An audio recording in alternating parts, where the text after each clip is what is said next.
Good afternoon, ladies and gentlemen.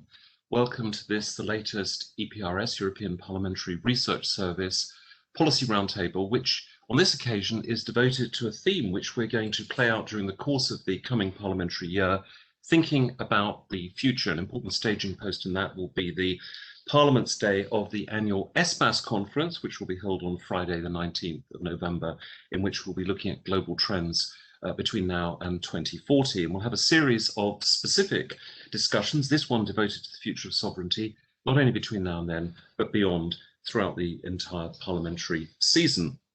We brought together a panel today that's going to look at the future of sovereignty, and not least European sovereignty, which is a concept which has burst on the scene in recent years. And we're delighted to do this event in conjunction with the French-based think tank, the Groupe d'études géopolitiques, which I think is the new kid on the block and making really quite a big impact, not least through its network website concept and the fact that it has Le Grand Continent as its strapline, and an awful lot of very interesting geopolitical commentary is being posted on that website, which I recommend to you. The panel discussion will be moderated by Frank Debier, Director of the Library and Knowledge Services in the European Parliament, and also a professor at the university in Paris, which hosts the Groupe d'études géopolitiques. And Sébastien LUMET from there is going to also say a few introductory words. But before that, I'd just like to set the scene about sovereignty itself. Those of you who have been following EU politics will know that the concept of national sovereignty, as opposed to the emergence of a European power centre, goes back right to the foundations of the European integration process in the post-war world. But in modern times, it burst on the scene really in the 1990s in the debate surrounding Maastricht. And sovereignty became something of a dirty word, really, in European political discourse. The European Union was conceived of, and in many ways has moved beyond notions of national sovereignty. But now the concept of European sovereignty is very much in vogue, and not least linked to the idea of a kind of higher degree of strategic autonomy from the European Union. And we're going to try and explore these competing notions of sovereignty. What is sovereignty, and how does it apply effectively to the European political debate? Is it about where the ultimate locus of political power is, and who effectively adjudicates on that? Is it more about the practical capacity to influence events in the world? Robinson Crusoe was famously master of all he surveyed, but maybe he had no practical sovereignty, even if legally he might be able to assert it. Or is it more a geographic concept? Or do we need to look beyond all of that in what we perhaps hoped would become a borderless world, and to a postmodern concept of sovereignty? And to discuss these and other issues, I'm delighted to say that we've brought together a really top-flight panel: Céline Spector, Professor of Philosophy at the Sorbonne; Luiza, political geographer and Professor of European Governance at the University of Amsterdam. But she's in fact joining us from Colorado in the United States, and I think, if I'm not mistaken, it's about 5:30 in the morning there, so thank you very much indeed for being with us. Quentin PEEL, who's at Chatham House in London, the UK think tank and former Europe and foreign editor of Frank, will be moderating. Joanna Apap, who will be joining him, will be curating the question and answer session. There'll be plenty of opportunity for people who are online now to ask questions of our panel or make comments and remarks of their own, as long as they're kept fairly compact. And you can do that by using the chat function, the Q&A function, or even sending an email. So I'd like to pass the baton over to Sébastien LUMET, who's going to say a few words about the work which this new network think tank is doing. And welcome to the EPRS world. And it's a great pleasure to have you as a partner. Over to you, Sébastien. Well, thank you. Thanks a lot for this very nice and comprehensive introduction. I will just say a few words. First of all, that we are very happy to co-host this session with the European Parliament's Research Service, doubtlessly the first of a long series that we are very much looking forward. Groupe d'études géopolitiques produces fundamental research grounded in the notion of scale as a geopolitical concept, and the debates around European sovereignty and strategic autonomy have been at the heart of our research for especially for this past year. Among the material that which are highlighted for today's debate are the works of Céline SPECTOR and Luiza BIALASIEWICZ, as you just reminded us, which can both be found on Le Grand Continent's website. Ms. SPECTOR wrote a remarkable text in which she reflects on what the notion of European sovereignty entails. She presents an elaborate analysis of the philosophical evolution and historical understanding of this concept and calls for a deconstruction of a monolithic and unitary approach. She advocates for a more gradualist approach to European sovereignty as a stream or beam of rights, a more diffuse model where the people remains the holder of sovereignty, but which allows for differentiated scales of sovereignty to coexist without compromising the whole. It's a fantastic read.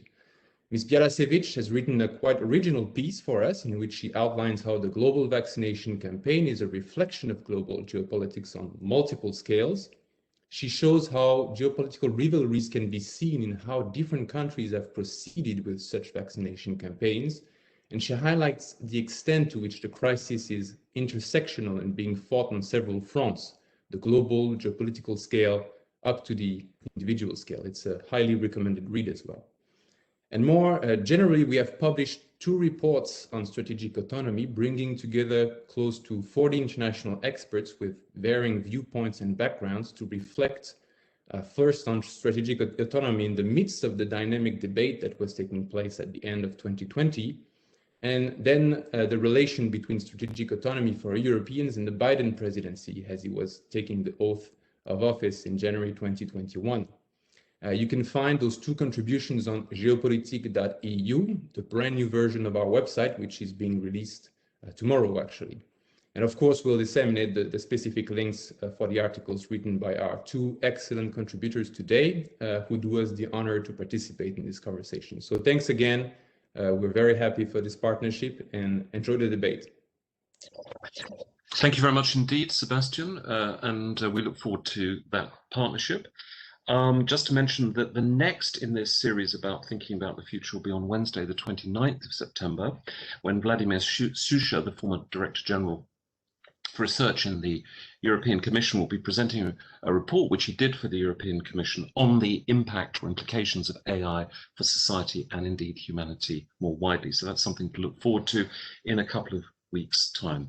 I'm now going to hand over to Frank, who's going to introduce the speakers in any more detail than already required and kick off the discussion. Over to you, Frank.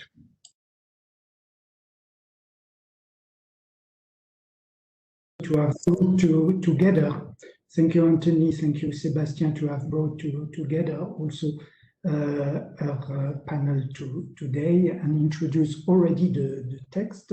We try, of course, to go a little bit beyond the text, as some of you may have read it already. The issue of sovereignty, at least the old sovereignty, the old style sovereignty, started the 7th September, at least for the French-speaking, 700 years ago. This started with a slap on the face of the Pope by the Chancellor of the French King, Philip IV, the Beautiful, who was upset to hear that the Pope would excommunicate him and that the Pope was appealing the different barons to rebel against the king. So he sent a commando to the palace of the Pope with his prime minister of the time, Guy de Nogaret, and also a Roman prince, Prince Colonna. The history retained the slap on the face of the Pope, but legal experts remember the sentence that came with the so-called slap in the face, that the king was emperor in his kingdom and would obey to no authority beyond his own one. A few centuries after, in Jean Baudel's Les 6 livres de la République, we already had a definition of sovereignty, the old style of sovereignty, that to a certain extent is still valid today, at least in the French constitution. And in the 6th Livre de la République, Jean Baudet defines the sovereign as the entity who has the monopoly to protect citizen or subject, and which, here Guy de Nogaret is present, recognize no authority beyond itself. So this sovereign, as defined by Jean Baudin, has a kind of responsibility, which we can still find today. The sovereign, which has this monopoly, has also the right to make, amend, and cancel laws. Interesting for a law-making body like the European Union, to declare war and peace, to appoint high civil servants, to issue currency. And this sovereign, this Baudin style of sovereign, has also the last word in all legal dispute, and the right to grant grace or amnesty. To a large extent, the Fifth Republic in our system is still having all the characteristics of the Jean Baudin sovereign. And we wonder, and this is why we will ask Céline SPECTOR, what is the space then for a European sovereignty? Because since the Maastricht Treaty, and even with the Amsterdam Treaty, the constitution of the Fifth Republic is extremely clear. It's an article written by one member of the parliament, Alain Lamassoure. At least he was the one inspiring this article. And this article is very clear. There is no European sovereignty. The article states that the Republic shall participate in the EU, which is constituted by states which have freely chosen to exercise some of their power in common. So the EU is a kind of association of states who freely have decided to exercise some of their power in common. So even if there is transfer of competence, even if there is a joint exercise of power, there is at least no mention of a transfer of sovereignty. And this is why the speech first of François Hollande on the 7th October 2015 in the European Parliament, where he was seated close to Angela Merkel, and then the different speeches of Emmanuel Macron in the Parliament, in the Sorbonne, where Céline is teaching, and in Athens, pleading for a European sovereignty are something new compared to the old idea of shared competence, shared action, shared power. Some called it already in the 90s shared sovereignty. This is the question I have now for Cécile, who is teaching in Sorbonne University. I've quite an international experience also in Stanford, Chicago, and Kyoto, which is certainly some great place to be. What is the pathway to a new model of sovereignty? And can we build any kind of European sovereignty or an alternative model compared to the one described by Baudin, Rousseau, and Hobbes and their followers? So thank you to be with us and to explore potential for another path towards European sovereignty. Hello, thank you very much. So my starting point is the following. Today, the concept of European sovereignty and the concept of sovereignty itself are constantly criticized for being too legalistic and out of touch with reality. So the literature on post-sovereignty is huge. Now, on the contrary, I would like to defend the proper use of the concept of sovereignty. Keeping it has at least, I think, two types of advantages. First, from a geopolitical point of view, we use then a common vocabulary with the rest of the great powers against which the EU must defend its principles and its interests. For instance, the Brexit is above all a matter of sovereignty, and Turkey, Russia, or China deploy the vocabulary of sovereignty also in their own way. Secondly, I think we should defend the concept of sovereignty from a philosophical point of view, because this concept has proven to be a good one for thinking about political authority, not only from a formal point of view, sovereignty as the right to self-determination, but also from a material point of view, sovereignty as the capacity to act as independence from other great powers. So despite the different context, I would like to mention the reasons why I think the concept is not outdated. I think it still allows for the best analysis of the relation between great powers, both outside and inside the states. So I will just have 2 points today. One about the history of the concept of sovereignty, just following what Franck de Biet just said. And also the second, the reasons why I think sovereignty may still be useful today. So first, I will turn to the history of the concept of sovereignty very briefly, in order to better understand the changes that are actually taking place. So historically, the modern concept of sovereignty is associated, as Franck just said, with the history of the formation of nation states, wishing to assert their power independently of any external authority, whether pontifical, the Pope, or imperial, the emperor. So I will give here some milestones in the formation of the concept since the 16th century. On the one side, Baudin, which was just mentioned, Hobbes and Rousseau, and on the other side, Montesquieu and the Federalist Papers. So I will be very brief.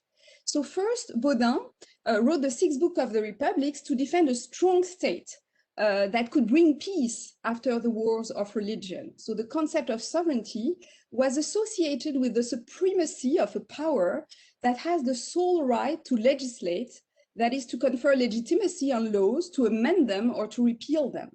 So the legitimacy of the state lies in the security it can guarantee over the territory and the population. In this way, sovereignty is associated with different properties that define its concept.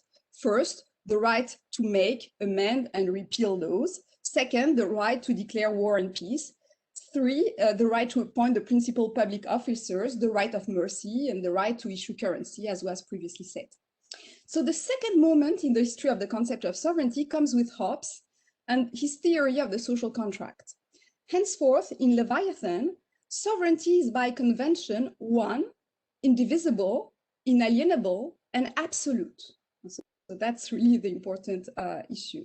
Sovereignty cannot be shared because of the close relationship between the different powers within public authority, unless we risk a return to the state of nature, which is a state of war and anarchy.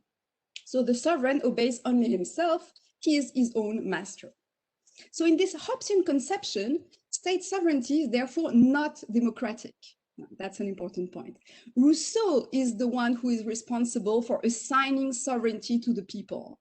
For Rousseau, as you probably know, all legitimate sovereignty is republican. The law is the expression of the general will.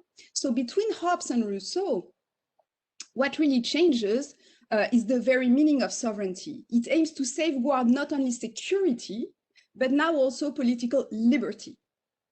It is this theory, I think, that has irrigated the European republics since the French Revolution.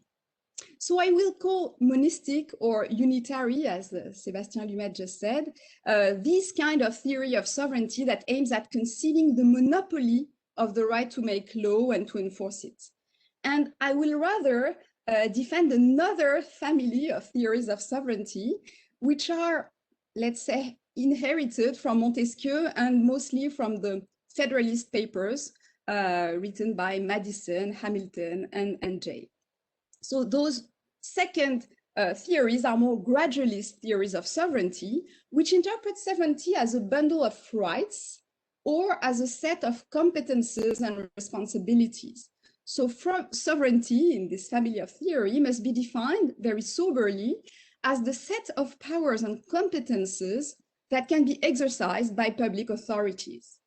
So now it means that actually there can be a shared authority, for instance, between a federal level and state levels. Sovereignty must be reassessed, not as Rousseau wanted, but rather in the wake of Montesquieu and the American Federalists, who actually reconfigured the concept of sovereignty. For them, there is no longer any reason to consider that sovereignty is absolute, indivisible, and inalienable, or that the law is the expression of the general will of the sovereign people. On the contrary, the will of the people requires that sovereignty be shared and that the legislative powers deal with competing interests. In a word, that power stops power, and that's the expression of Montesquieu, of course. So, for instance, Supreme Court Justice Anthony Kennedy found a wonderful formula to capture the intention of the founding fathers. The framers, he says, I quote, broke the atom of sovereignty, and that was in 1995. In the Supreme Court's Prince versus US decision in 1997, sovereignty is presented as dual, meaning that it resides both in the federal government and in the federal states. So my question is, how can we make use of this legacy of the Enlightenment? Of course, the situation has dramatically changed since sovereignty has been dissociated from the territory of the nation state with the globalization of capital and good and with the creation of several international institutions. But I would like now, in the second part of this small presentation, I would like to give 3 reasons why I think European sovereignty is still needed. So first, strong cooperation within a legal framework. I think we should not abandon the concept of sovereignty, but rather adapt it to the new context.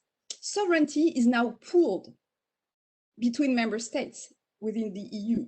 Sovereignty is now subject to the authority of the European Court of Justice, and that's probably one of the reasons of Brexit. The transfer of competences from the states, the member states, to the European Union does not therefore result in depriving the member states of all decision-making powers, of course, but only of the ability to exercise those powers alone. So in a globalized environment, state mission, core state mission like security, cybersecurity, economic and social regulation, depend now on the ability of member states to take decision in a concerted manner. So that's the first reason, a strong cooperation within a legal framework, stronger than in an international organization. Second, furthermore, sovereignty, I think, is needed as a capacity to produce public goods. So it's not only needed to enforce the rule of law, well, of course, it's really an important issue, but not only the rule of law, not only to, let's say, to discipline the single market, but also to implement the energy transition, to fight against ecological degradation, or to deploy a coherent industrial, digital, and technological policy, also to develop a less unequal territory at the level of the EU, to promote, I think, a more protective social model, to fight also against tax evasion. And third, last reason, I think the geopolitical motivation, finally, remains essential. It is necessary to enhance European sovereignty, or strategic autonomy, as it has been called, in the face of states like Russia, China, and Turkey, for instance, that behave like empires. So only the European Union is big enough, of course, to face the challenge of globalization and to contribute, I think, to the process of civilization by taming the violence between nations, if possible. So I conclude very quickly that I think it is therefore essential, in order to ground European sovereignty, to conceive the equivalent of, let's say, a social contract between European peoples and European states. A social contract which would be dedicated to preserving not only security, not only prosperity, but also liberty and social justice. Thank you. We can't hear you, Frank. I think it works now. Many thanks for this presentation. and your plea for a European sovereignty that would be more in line and built upon the American federalist tradition than a European old-style definition of sovereignty. In this European old-style definition of sovereignty, clearly there is a link between sovereignty and territory. And this is why we are so fortunate to have with us Luiza BIALASIEWICZ, who is a political geographer. In geography, territory is our daily bread, even if territory are also substituted in some by other forms, networks, and other forms of organization.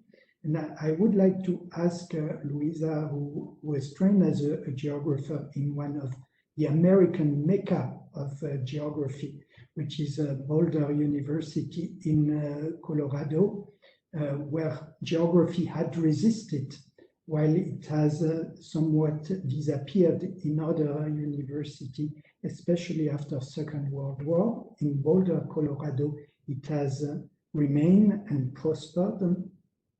She is now a professor in European governance in Amsterdam and also the head of the Center for European Affairs there.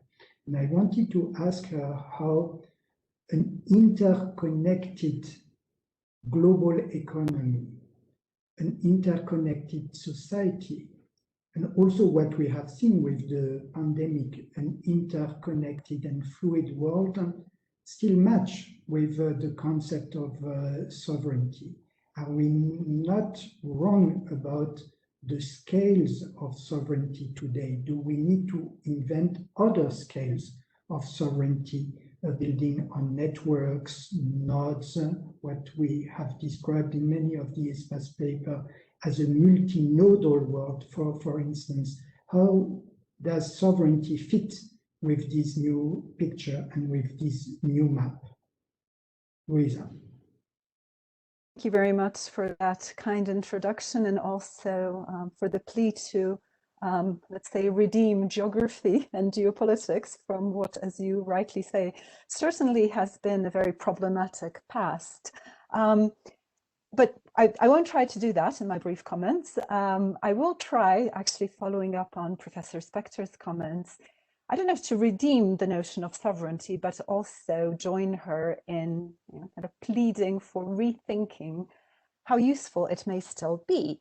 But useful precisely if we decouple it from its traditional understanding, so this traditional state-centric conception, which speaks very much to the ability and legitimacy to exercise power in a bounded territorial space, because clearly that is not what we're only talking about today. But I also wanted to pick up on something that Professor Spector said, which I think is very important. As much as we may deconstruct the notion of sovereignty, and we have certainly done that, it is still being exercised in very powerful ways. And that's one more reason, to rethink and continue using the concept. So what I will try to do in my brief comments, actually, is to look at two interconnected transformations that I think force us to rethink and yet keep this notion of sovereignty and European sovereignty. The first is the growing role of digital data, digital technologies. And the second are actually the transformations that have been brought by the COVID-19 pandemic. And what I'll try to do is actually use some of the not fully successful attempts to exercise what we could call a European digital sovereignty to govern the pandemic as an example to close with. But let's start with this digital transformation that we're all well familiar with. So as we are speaking, as we are meeting here today, the Tallinn Digital Summit is taking place with European global leaders considering the challenges, the politics and the geopolitics of digital infrastructures.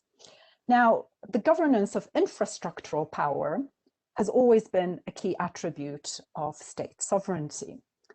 And today, the governance of digital infrastructures has become, in fact, a guiding concern, certainly not just for the EU, but also for the EU. So this notion of a digital sovereignty has already firmly entered into the European vocabulary. And I mean, we can look at the policy priorities of both the Commission and the Council, the ones that have been elaborated over the past year, agendas that have been elaborated over the past year, and those notions are firmly there. So, I mean, this notion is being used. So I think it would be interesting to understand what it can mean. In these agendas, this notion of digital sovereignty speaks to both the internal and external dimension of sovereignty. And I don't want to separate these. I'm just using this as a kind of heuristic. So forgive me for being, for simplifying here. So let's start with the external dimension. And here again, I want to connect back to the points made earlier by Céline SPECTOR, because I think the geopolitical dimension is key here. As someone who studies EU geopolitics, I very much think that we could see this use of the notion of digital sovereignty very much as part and parcel of affirming a broader European geopolitical role in the world, and in two very distinct ways. And here I'm not talking just about the actual use, but the use that could be made of it. So again, the possible geopolitical uses of this. Most obviously, in a sense, we can talk about this notion of developing an EU strategic autonomy and the need to counter what is very much technological warfare waged by less or more hostile actors, compete the global competition in very kind of hard terms. But at the same time, and I think this is equally important, and I think this again hints at some of the points made earlier, using this notion of an EU digital sovereignty as part of this kind of geopolitical persona making, precisely as part of developing a unique geopolitical persona, a different global role. So a Europe that offers a different mode and model of digital governance, one that protects Europeans, at least in part, from the increasing power of big tech. Think of the GDPR. But also an alternative, literally, model for the world, somehow a third way, if we want to use that much abused term, between US free market ideologies and Chinese or Russian authoritarianism.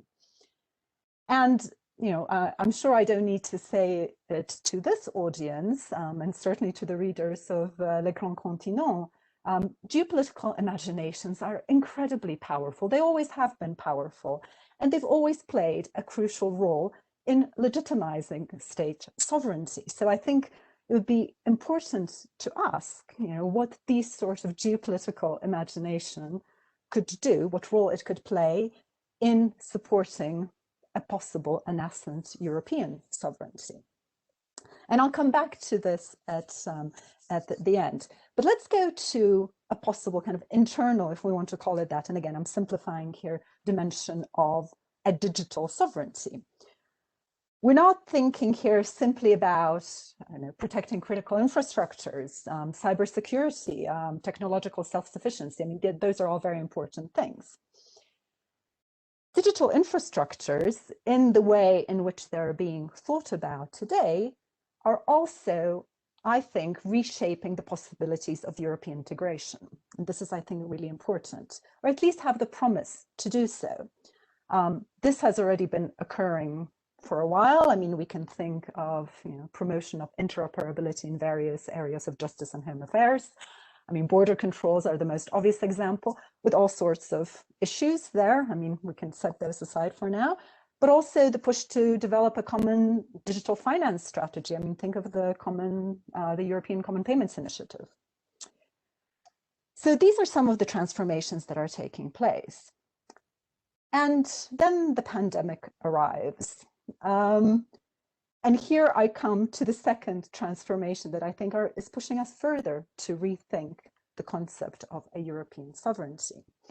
If anything, and again, I'm stating the obvious here, I think the pandemic has turbocharged this need to think about what a possible European sovereignty could be. And the EPRS wrote a very interesting piece last autumn on EU strategic autonomy, noting how the pandemic not only kind of tested the limits both of member state solidarity, as well as the capacity for a joint response, but also literally, turbocharged this need to develop a strategic autonomy or strategic sovereignty to respond to the pandemic. And it has in fact become a key part of the EU's recovery effort.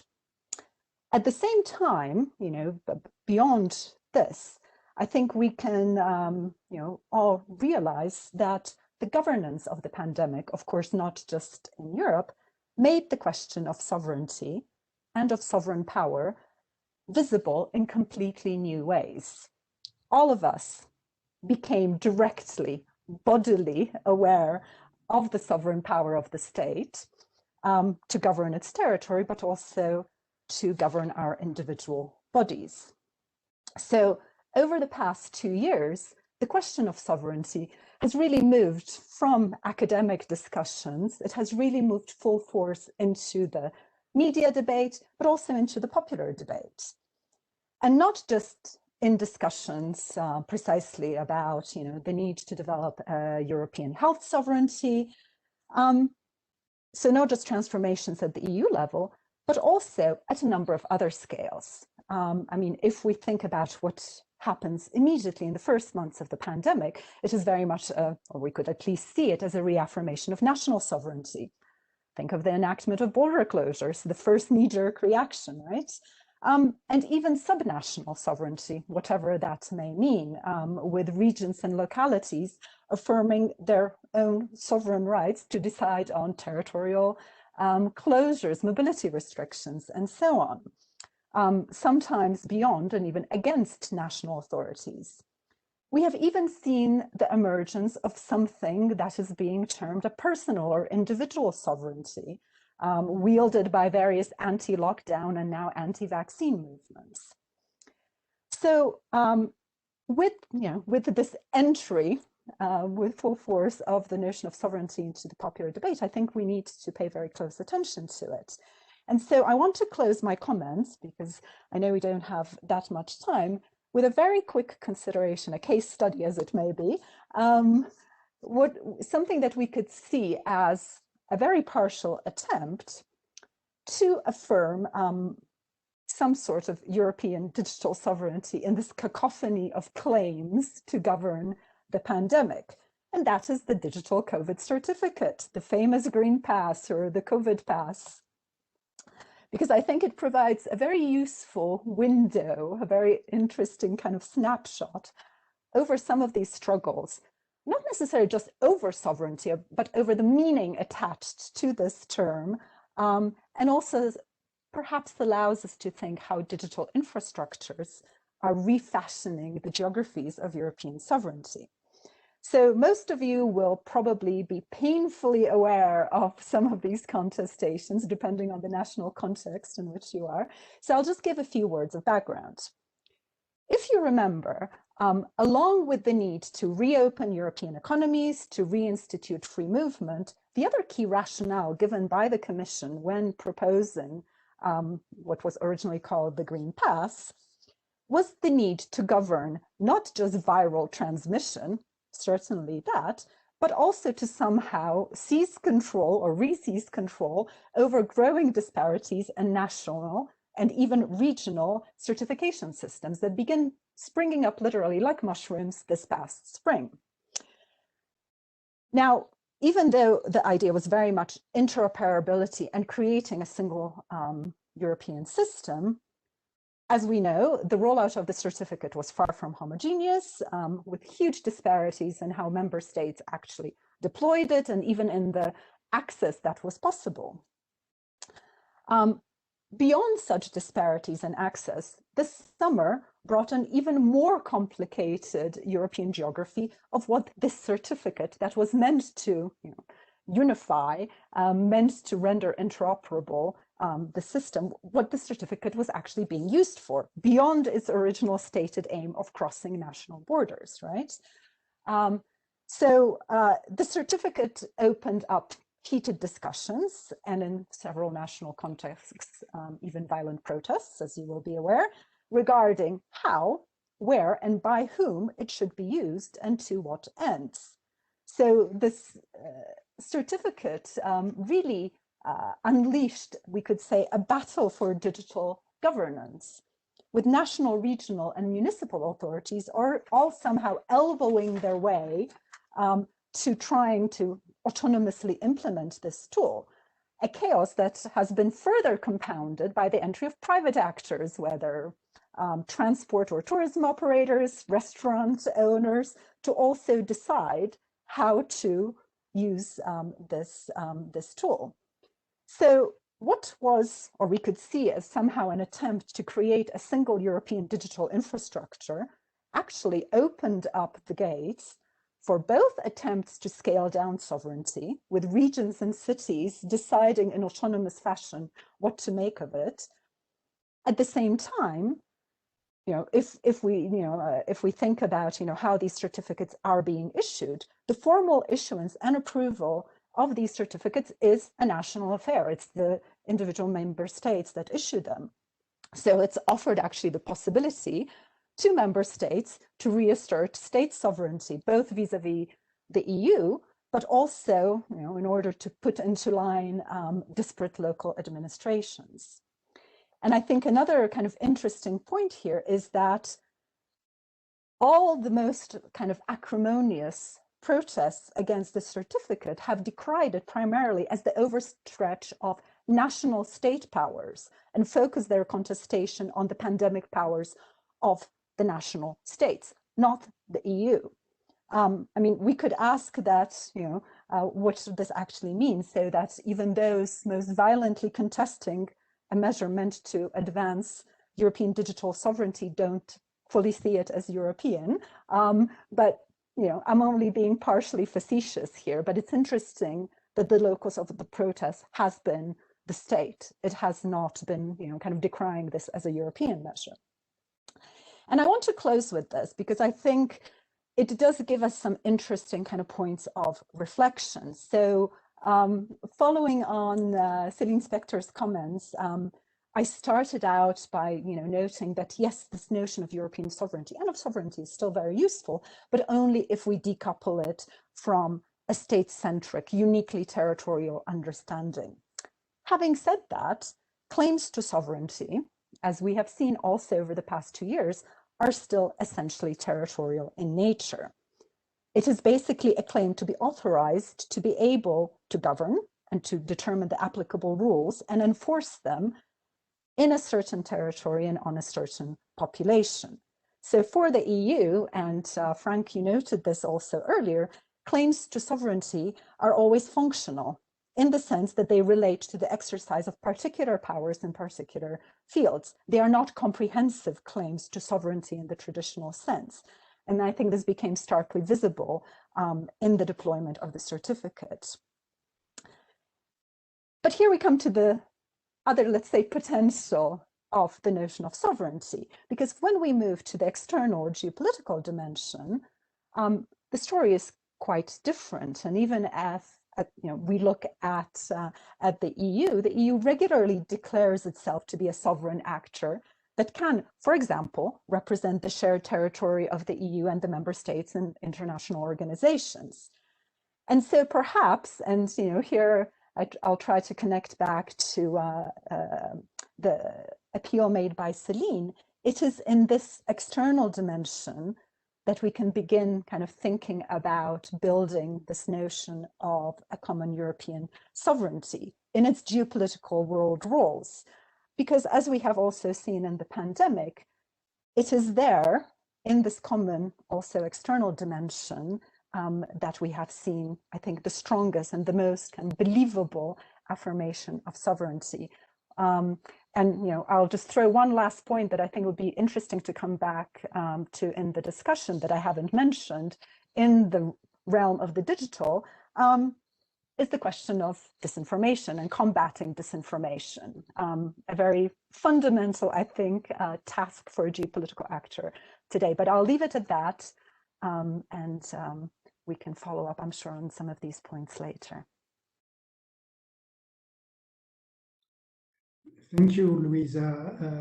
In your first point, you were in fact very close to Macron's assessment of sovereignty, or the need for a new style of sovereignty, putting in the middle of the table common goods. We have indeed common goods that are not only the one of the past, like defense or industrial goods, steel and coal. We have new common goods, and we need, in order to have those common goods secure, but also to have our own ways preserved, to have something that could be named, even if it's slightly different from the old style of sovereignty, European sovereignty. But I want to ask Quentin, we're all reader of him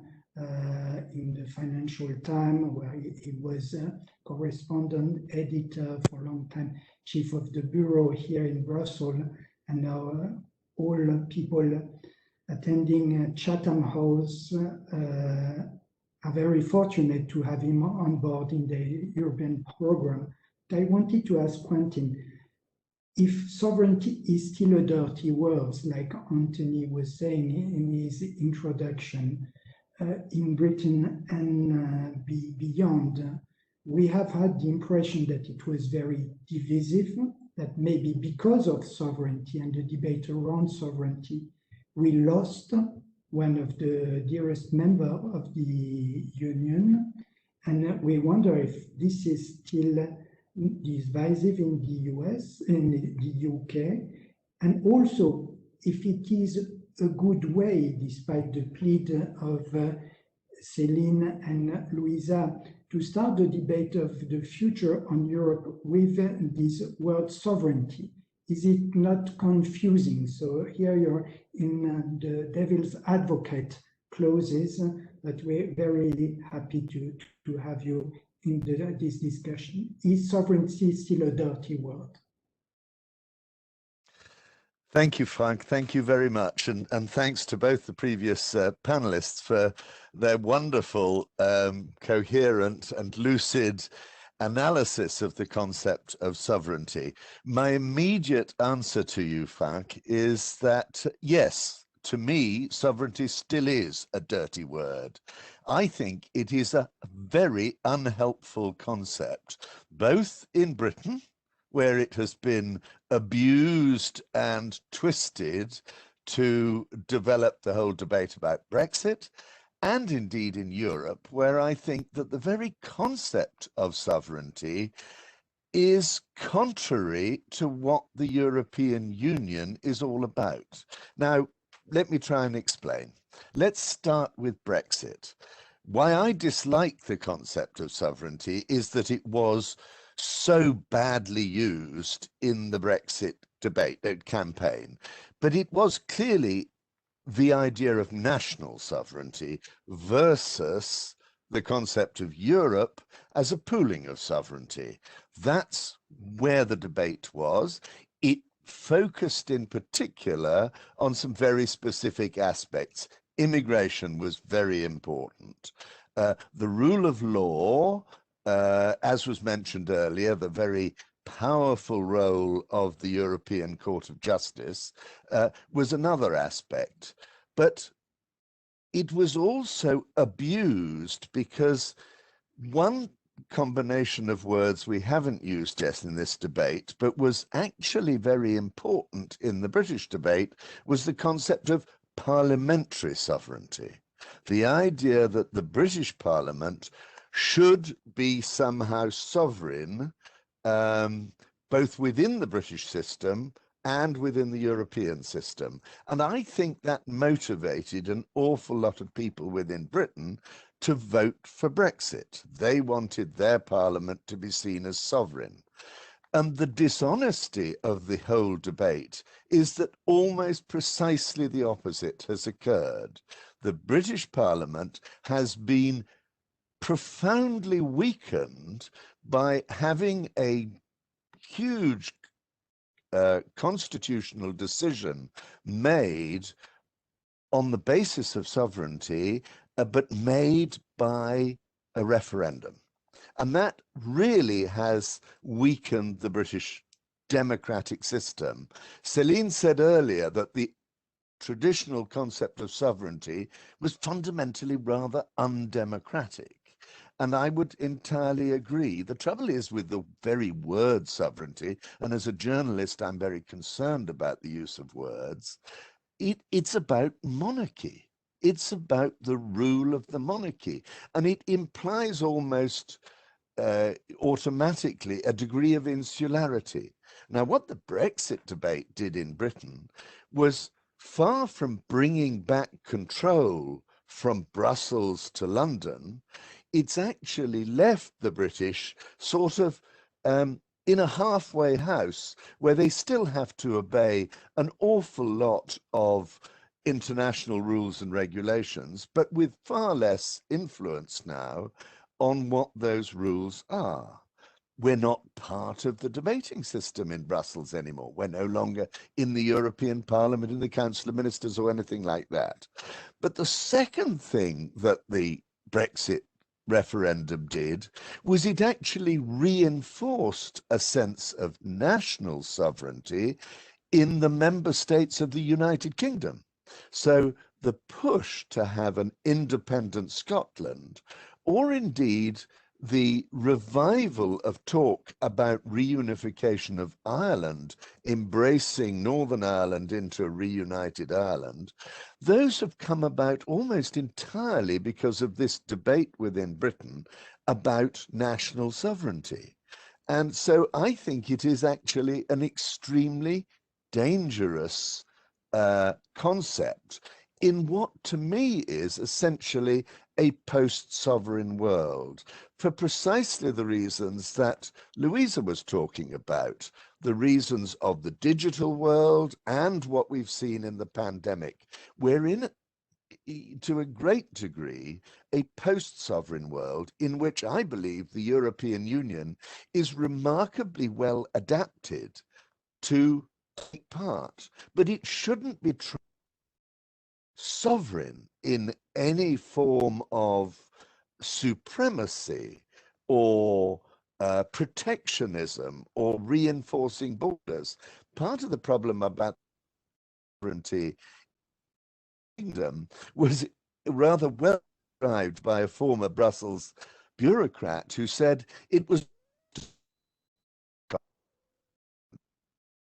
borders, control of laws, control of money. Off, bring back control, which is simply no realist, not a very realist model. The Constitution is surely forcible multilateralism and international negotiation, and that's what the European Union stands for. It would therefore come back to the very words are actually helpful, because it implies a superstate Europe, which by definition the European Union is not. Process in, and if we choose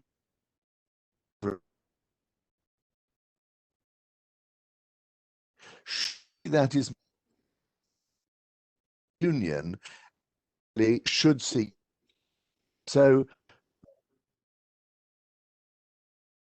is not a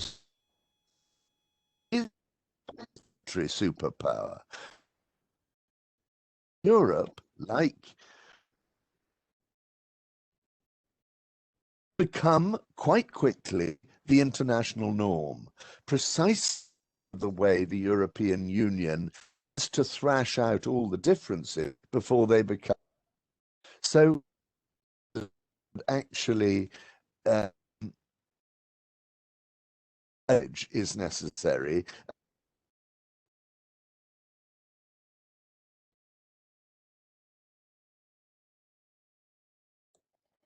We clearly have a connection problem with London and Quentin. I hope this will be prepared in the coming seconds. Quentin, are you back? Wine, Frank, and just leave to say, no. This is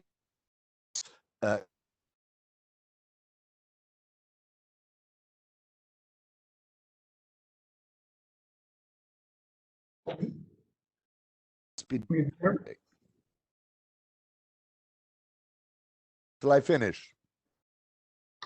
Thank you, Quentin. Maybe during question and answer, you will have an opportunity to come back, hopefully with a slightly better connection than the one we had at the end of your presentation. That was very challenging. Well, basically, you said that the concept of European sovereignty is not exactly the type of wording we need.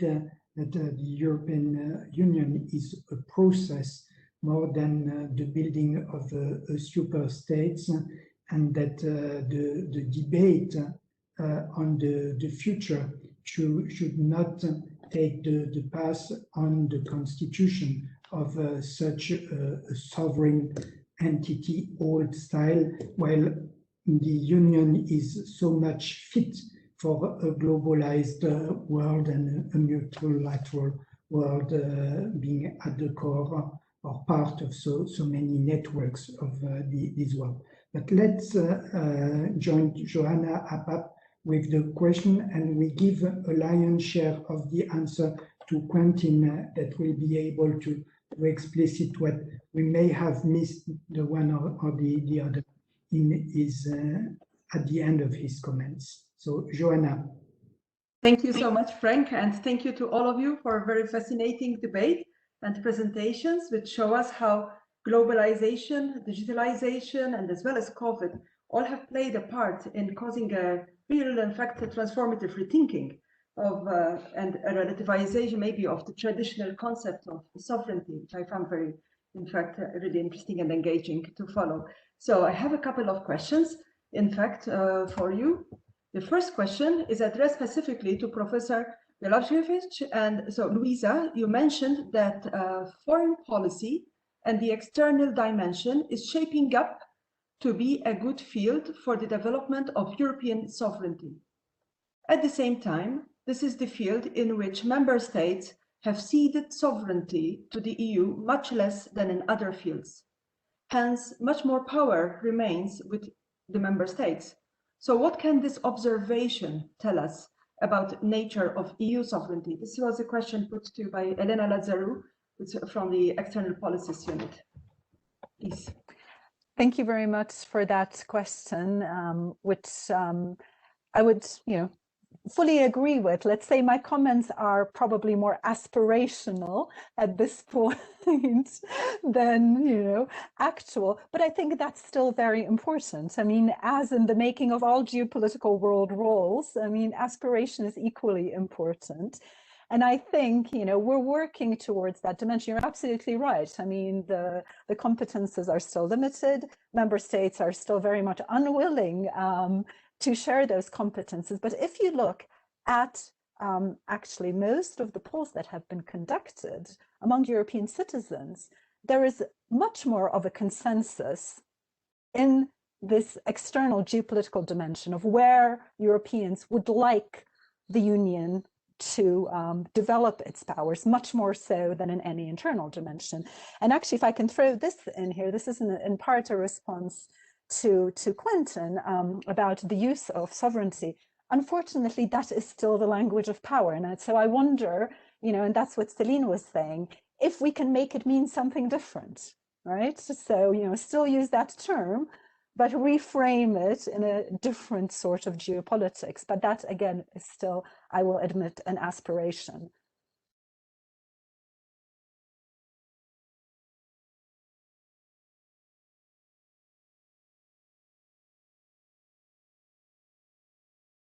It is by Branislav. Sorry, do you hear me? Yes. So I have a second question by Branislav Stanicek, which builds upon this. In fact, in a way, it takes us back to the construction of European sovereignty, a bit more specifically.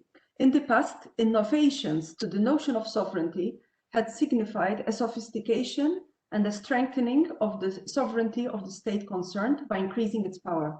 Therefore, European sovereignty may signify a new stage of sophistication of state sovereignty for EU member states when individual member states exercise power beyond their national limits. Perhaps we can understand European sovereignty as an accomplishment and reinforcement of national sovereignty, as opposed to its substitute. What do you think, please? This is open, in fact, to the three speakers, so you can all, in fact, take in turn to comment and comment on it, please. Maybe, I don't know, Céline, maybe you would like to start here? So. Just a few words.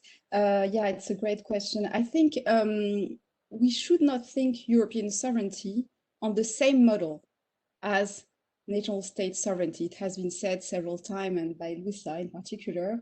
And I think that is the difficult part of it, because of the principle of subsidiarity. Subsidiarity means that power must be exercised at the lowest level, and that the competences that are really shared or pooled are the competences that cannot be exercised at a lower level. So some people say that sovereignty and subsidiarity are conflicting notions, but I think they can still be conciliated since there are, as we mentioned earlier, common goods, public goods that are at the European level and only, let's say, accurate at this global level, at this regional level. So for instance, you mentioned digital autonomy. We could mention, as I said, several issues of social justice regarding the regulation of the single market, because the nation states cannot, provide this regulation by themselves. And there are specific injustices, specific inequities that are related to the single market itself and the principle of even of non-discrimination grounded on nationality. So all this means that EU sovereignty should not, let's say, replace or be a substitute for national sovereignty, but rather be a complement of national sovereignty. Same with European citizenship. European citizenship should not replace national citizenship, but be a strata of new rights that are added to the actually fundamental rights that are granted by the nation or the member states. Yeah, so that's the way I see the relationship between both of them. So that may be sophisticated, yeah. Maybe Quentin, you would like to come in, and then Luiza. Okay, can you hear me? Yes. I just feel that that European sovereignty, if we use that term, that the European authority and influence is actually surely an alternative to national sovereignty, not a complement to national sovereignty. It actually is a different way at looking at international relations. And that was the dramatic nature of creating the European Union. And that actually, if you try and reconcile it with encouraging national sovereignty, you'll get precisely the conflicts that we're seeing at the moment over European immigration policy or over the rule of law within the European Union. And that actually these things are very difficult to reconcile, because the European Union is by definition, if you like, a post-sovereign construction. That's my conviction, and the fact that it comes from a country that's voted for Brexit, I hope you will realize, has something to do with it. Thank you. And Luiza, please. So if I can say, I agree with both Céline and Quentin in different ways. I mean, I will try to reconcile those conflicting claims here. I do think we must think of European sovereignty as a complement, as not something that replaces national sovereignty. I think that's really important. the question is then, can we separate this unique world role, so a European sovereignty in international affairs, in its geopolitical roles, from what is happening within the Union? And Quentin, the conflicts that you're noting, whether over border policy, immigration policy, or other realms and competences, is very real. I mean, how do you even promote a single world role when you have EU states that are fundamentally undermining what are supposed to be European values, right? I mean, how do you project this coherent geopolitical persona when those inconsistencies are present within the EU? As I said, we're still at the aspirational stage.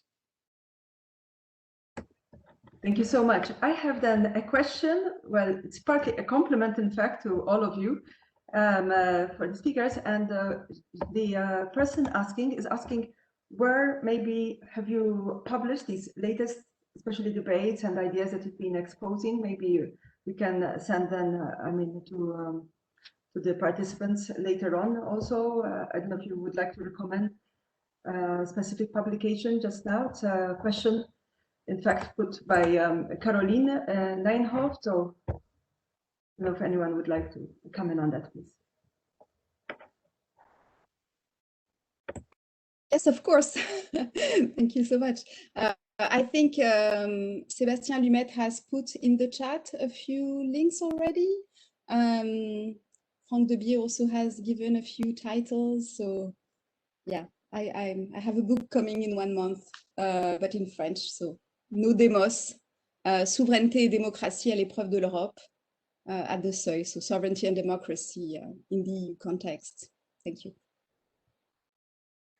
And I can certainly recommend, certainly on the question of digital sovereignty, we have just published a special issue of the European Journal of Risk Regulation on the digital COVID certificate. So those of you who are interested, and looking, again, this is a small illustration, but that looks at some of these, let's say, contestations. Another special issue on EU digital sovereignty coming out in the Journal of European Security together with some colleagues, but that will be later on, probably this year.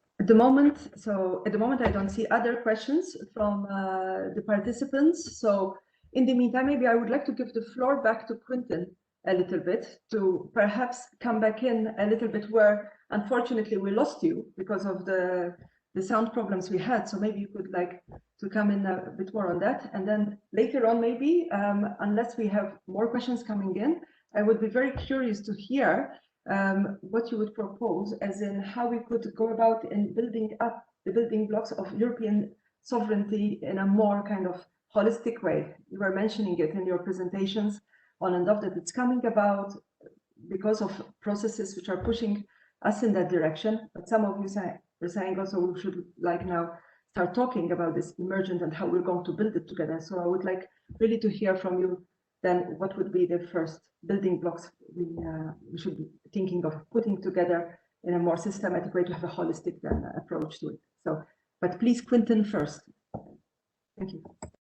Okay, let me, I think what you probably lost was where I was starting to bang on about the degree to which the entire Brexit debate in Britain had actually encouraged the process of disintegration of the United Kingdom, that actually it had encouraged, particularly in Scotland, but also to a not insignificant degree, I believe, in Northern Ireland, a process of saying, we want more sovereignty on the ground. We don't trust London control because that means English control. We want more Scottish or Irish or Welsh control. And therefore, by raising the whole national sovereignty question within Britain, it's actually made the country as a whole less stable. And I think that's a a very interesting and process that is still somewhat uncertain as to where it's going to lead. We don't know whether there'll be a new referendum in Scotland. We don't know quite how the whole process is going to go in Ireland. But what we have as a result of this whole Brexit referendum campaign in Britain is a country that is much less stable than it was when it was sharing its sovereignty with Brussels. And it's really quite a challenging situation, I think, for the present British government. I'm not sure how long it's going to last. Thank you so much. Anthony, I think you had a question also. You would like to come in on that?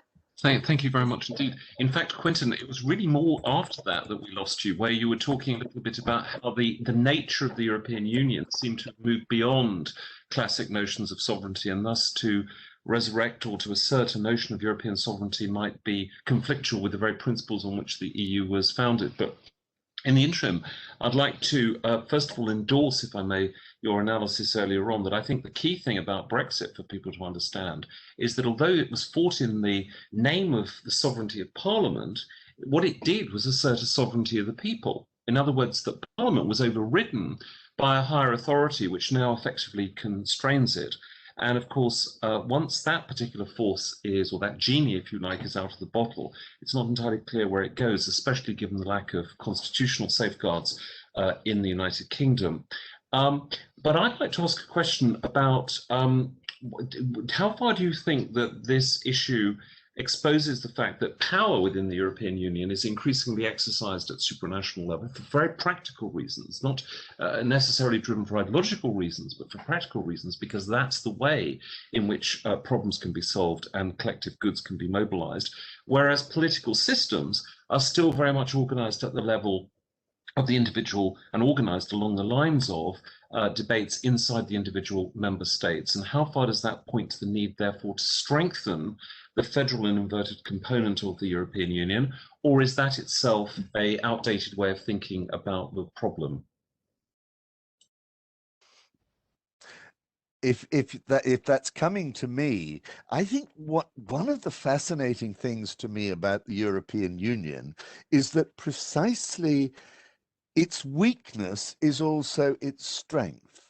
The fact that the European Union takes quite so much time and effort and anxiety in reaching a conclusion on a particular subject actually makes it far more difficult for the rest of the world to change it when it comes to the international table and say, hey, here's what we've decided. You know, the Americans tear their hair out about negotiating with Europe because they say, you know, all the time the Europeans come to the table and they say, well, we've taken 3 years to decide this, so don't you dare change a single comma or question or any part of the decision that we've made. And that's why Europe has become, in a curious way, something of a regulatory superpower, precisely because it is quite so slow in making its own decisions, and so find it so difficult. So it's a curious thing. And if one actually, I think it would be very dangerous to try and give the European Union, if you like, an ambition of being more sovereign and more, therefore, supremacist, because that's precisely what the European Union isn't and shouldn't be. It is a process of finding compromises, and that actually is a very positive thing in today's world. Thank you so much. Now I have actually two questions, taking us slightly on more specific matters. So one is from Eamon Noonan. Does the climate emergency have the same implications for the drift or trend from territorial sovereignty to functional sovereignty as digitalization and the pandemic? Or does it need an additional extension of our new conceptual thinking? I would link this also to a further question that we got, which is more on regional identity. This is from Antoine Ripoll, and he says, the debate on national and regional identity and or sovereignty is not only happening in Europe, it is in a way still taking place in a federal country like the US, where citizens still often question the repartition of tasks between the federal and the state level. It also takes place in the ASEAN region, where the questions of which level is best fitted to decide what is also debated. All debates are made on the assumption that local, provincial, national, regional, and even global competences are not exclusive, but rather complementary. Considering that only nation states can be sovereign is largely outdated. So basically I put this so open for debate with you, and you can see then maybe how it applies with the question from Noonan, I think, which really takes us to a more globalization of concerns also here. So please. I may say a word on this question and maybe come back one second on the issue of federation. I think, and I disagree here with Quentin, the federal model is extremely diverse and rich, and there are several ways to envision federation. So I would actually argue in favor of a more federative model as soon as, of course, we do not centralize too much power, because there are diverse models of federation that are more or less decentralized. And with the subsidiarity principle, we have to remain in a quite decentralized model. So I would say that the question that we have today is like Madison's question in 1787, which is, should we remain within something that is in between a confederation, like at the council, at the European Council, with the right of veto for several issues, or should we go further on the path of federation? And I would argue in favor of more federative power, because we have several issues, as Quentin mentioned himself, like immigration, that cannot be dealt, taxation too, that cannot be dealt if one country alone, or two countries, can stop all the attempts to regulate. So I think that self-determination requires that we federalize more. And climate change too, to answer the other question, goes in the same direction. Of course, we now have the Green Deal. This is something that can only be dealt at a regional level, like big enough, of course, because the nation states have always been reluctant.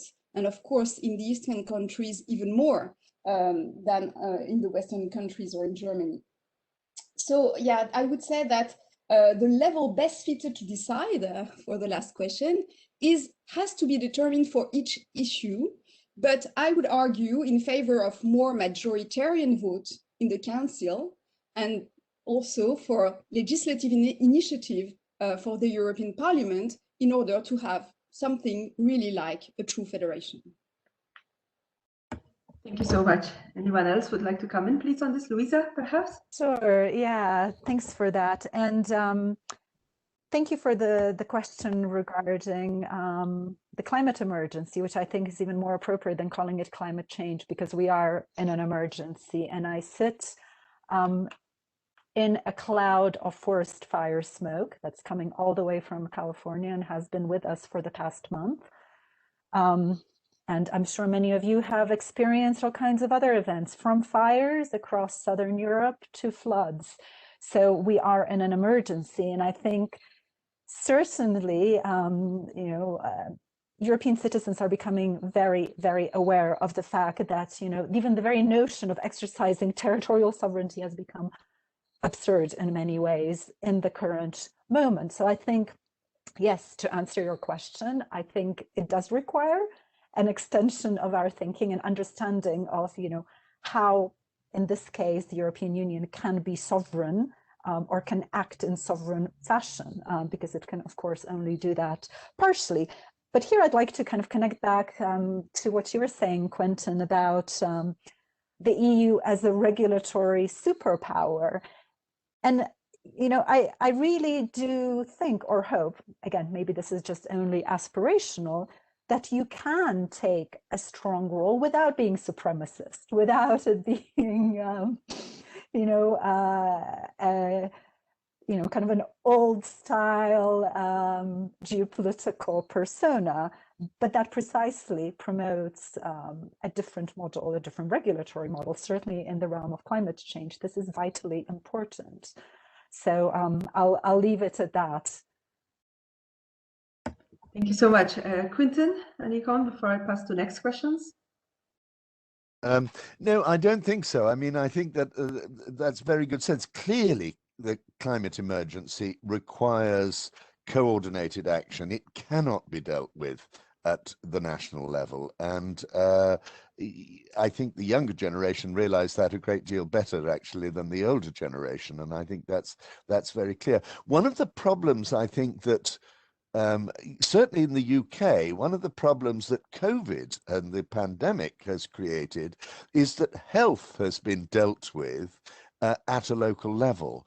And that's created disorganization and barriers between communities, and I think may in fact have made matters worse in terms of the spread of the disease, where you're getting surges in certain areas and not in other areas.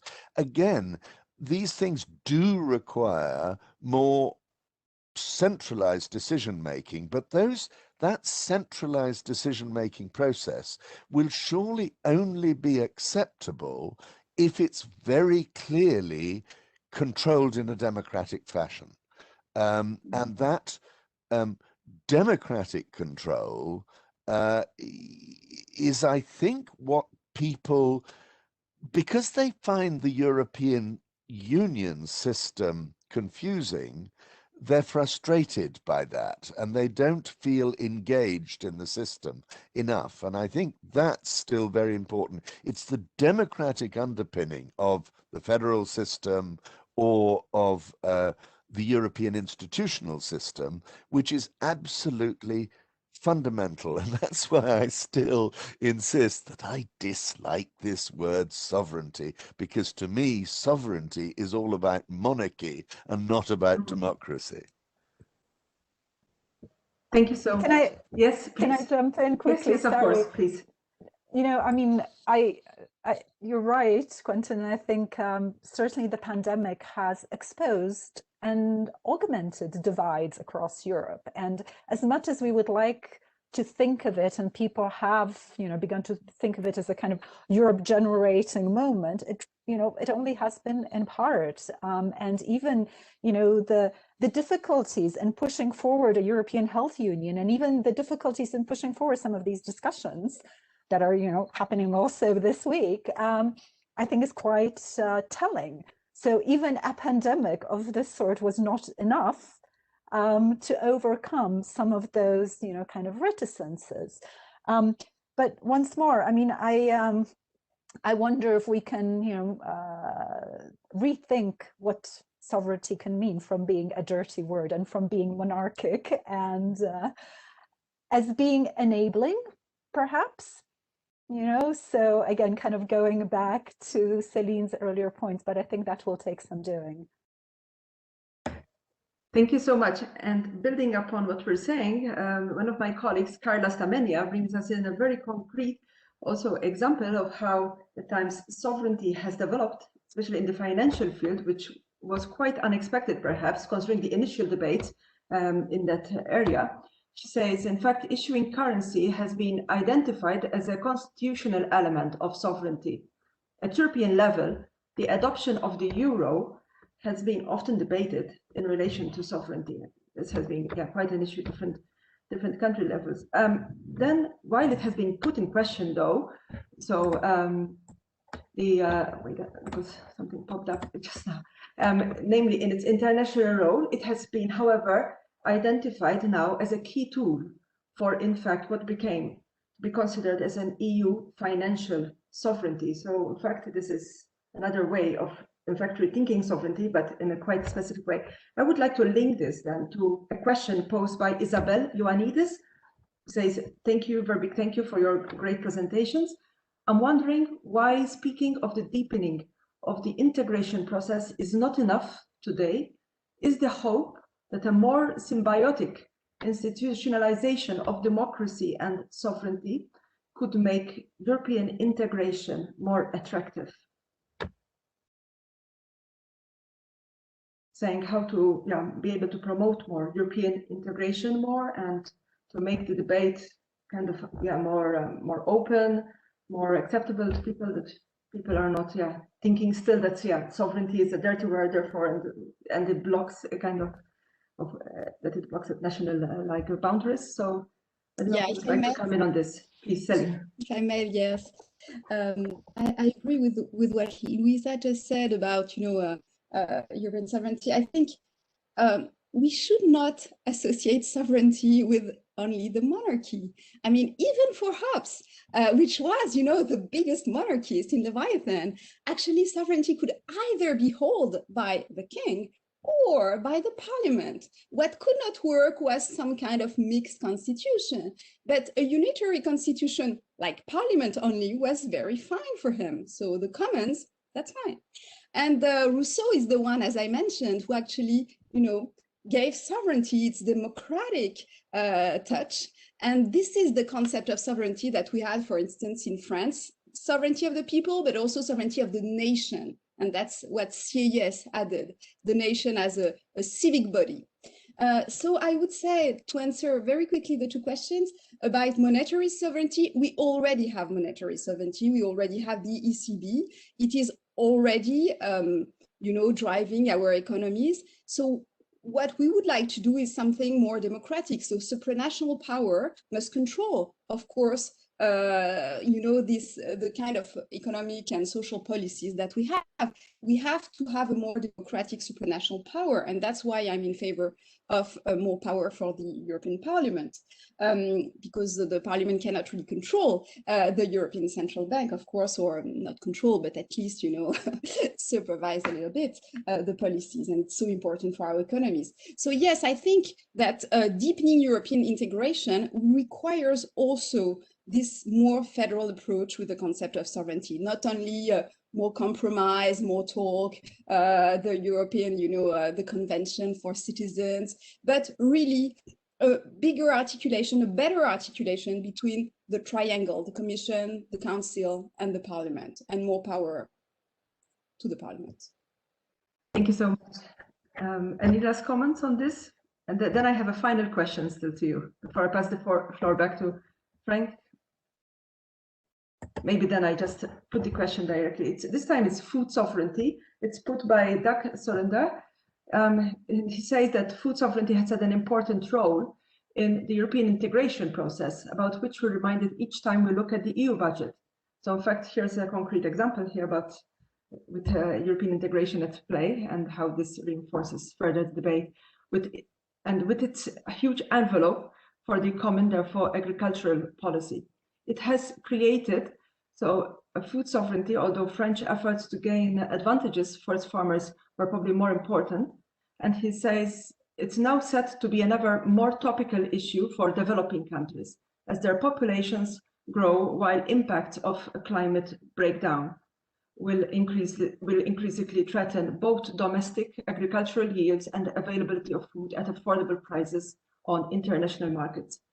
We're therefore preoccupied by European sovereignty, but don't recognize that no smaller needs for strategic sovereignty of developing countries are also needed to be debated, because these are needs that include food, but are by no means limited only to this. Could the EU, what could the EU do, therefore, to help to address better these needs, and could the EU relate to them better, to these developing countries and the needs of the developing countries in the context of food sovereignty and related issues, especially in the context of climate breakdown? So this is the question. This is the last question I'll put to you, and then I'll pass the floor to Frank.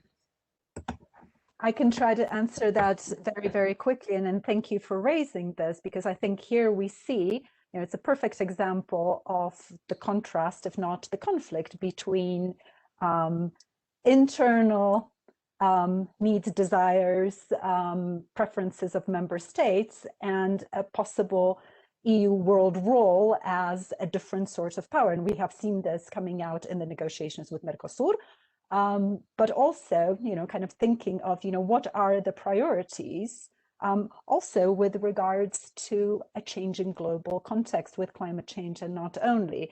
And so I think this inconsistency is very visible. So, kind of the priorities given to protecting EU agricultural needs policies and, you know, how this affects trade and other relations with the global South. So I think this is really important and shows us, I think, very well still this, you know, this gap, this inconsistency.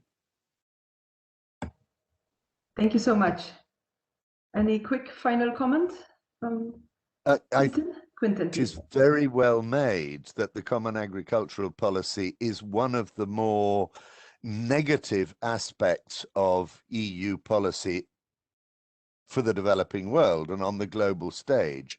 And it's one aspect in which I would see an excessively table-banging, insistent EU as not being a very helpful model. I think that the EU needs to listen also far more to the problems of the developing world and not be too inward-looking and selfish in its policies.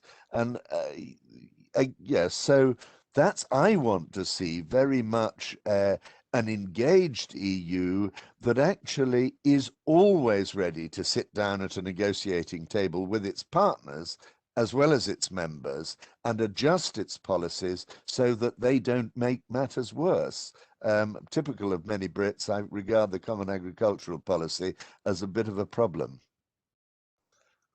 Thank you so much. So, Céline, you're okay? I pass then the floor back to Frank. Thank you so much to all of you, and thank you to all those who are putting questions and participating in the debate. Thank you, Joanna. Thank you, colleagues, for your active participation. It shows how many different fields are impacted by this debate on sovereignty or not sovereignty, the content being very likely even more important than the name. Taking note, I saw in many interventions some common threads. Independence of the European Union and capacity to decide whether you call it sovereignty or not, need to have a strong democratic dimension to root this sovereignty or not sovereignty into a public debate that is genuine, inclusive, seen as central and not marginal. This is also another dimension that will be very likely explored by Céline's next book, which is raising the question, do we have a European demos? And do we need a demos to have a European democracy, a European common political entity? This debate is just the first one, as Anthony said, of many debates about the future of Europe. They will accompany the wider debate of the conference on the future of Europe. Many of the questions we touched upon today will be raised in a more detailed fashion in this series on the future, and I could not but advise all the panelists today to come back again, asking their question, bringing their new thinking, as very likely the situation around us will change our mind, as well as what we will hear from the debate on the future of Europe and the debate on Europe that is present now in Germany. We didn't have the time to ask Quentin with his German experience how he feels about it, but also the debate about Europe that will be highly present in the French campaign. So debate is continuing, and we continue exploring a pathway for the future in EPRS, which is a way to pay tribute to this large literature on which we can build advice and the recommendation we may give here and there, at least the reading list we can give here and there to our members. Thank you to all, and thank to Le Grand Continent and the Groupe d'études géopolitiques to have triggered the need for a debate on sovereignty beyond the traditional remit of strategic autonomy, strategic open autonomy, and the more cluster defense field or security field. Many thanks. It's worth having philosopher, geographer, journalist beyond the traditional legal and political expert. Thank you to all, and we see very soon, I'm sure.